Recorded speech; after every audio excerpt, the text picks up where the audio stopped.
Bonjour, je suis Chris, j'enseigne salsa et bachata à Dijon. Bonjour, moi c'est Floriane et j'accompagne Chris dans certains de ses cours. On va vous présenter aujourd'hui les différents pas de base en salsa pour bien débuter, avoir les bonnes notions dès le départ. Donc les différents pas de base dans un premier temps. Ensuite les cavaliers, comment guider. C'est très important de savoir comment guider notre cavalière. Et puis pour les filles... Apprendre aussi à également se relâcher pour pouvoir justement être mieux guidé par son partenaire. Et on terminera avec un petit peu de déhanché, un petit peu de style. Pourquoi? Parce que l'essence de la salsa cubaine notamment, c'est beaucoup de déhanché et beaucoup de mouvements du corps.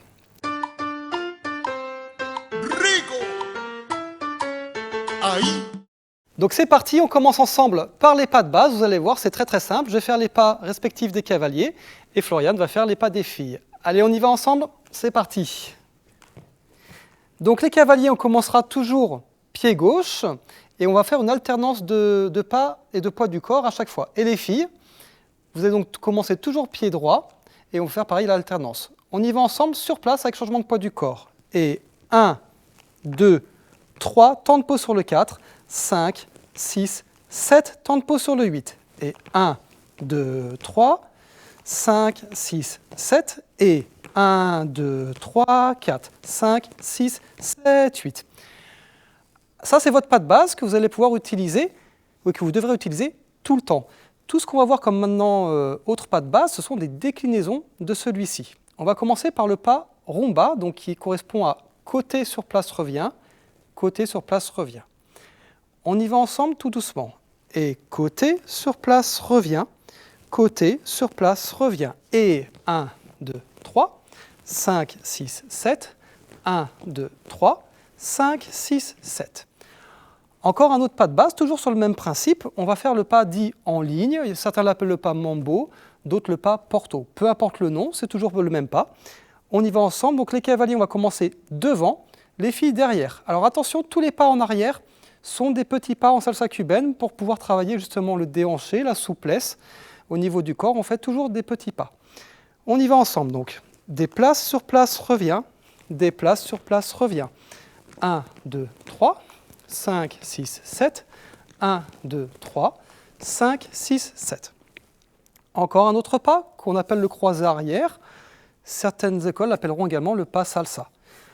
Toujours même principe, déplace sur place, revient, avec des petits pas. On y va ensemble. Et croise sur place, revient. Croise sur place, revient. Et 1, 2, 3, 5, 6, 7. 1, 2, 3, 5, 6, 7. Et enfin, un dernier pas qui s'appelle le dilekesi et qui est le plus utilisé partout où vous irez dans le monde. Alors évidemment, il y a des différences selon les régions, selon les pays. Mais celui-ci est le plus utilisé dans le monde entier, donc je vous conseille vraiment de l'utiliser, au moins au début pour commencer. Il correspond à arrière-côté, avec toujours des petits pas. On y va ensemble. Et arrière sur place revient, côté sur place revient. 1, 2, 3, 5, 6, 7. 1, 2, 3, 5, 6, 7. Donc voilà vos différents pas de base qui correspondent donc au même, le premier qu'on a fait sur place, avec des petites variations au niveau des déplacements.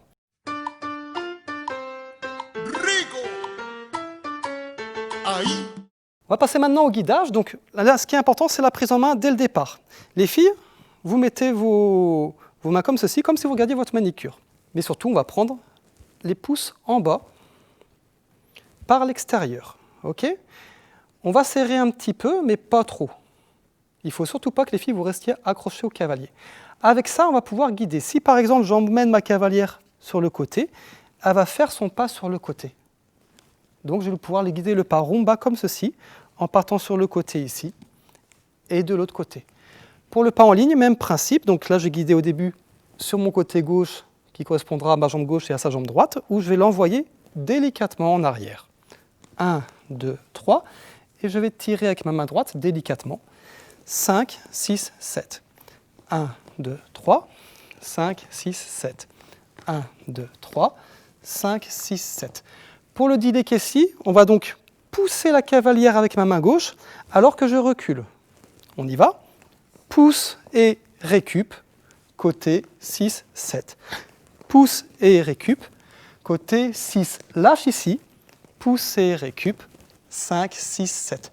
Voilà pour les principaux pas de base utilisés. Donc, chaque guidage doit être doux mais clair. C'est-à-dire, on ne va jamais mettre de grands à-coups, mais on va préparer notre mouvement et faire des tout petits mouvements de bras sur le côté, mais très limpides et sur les bons temps.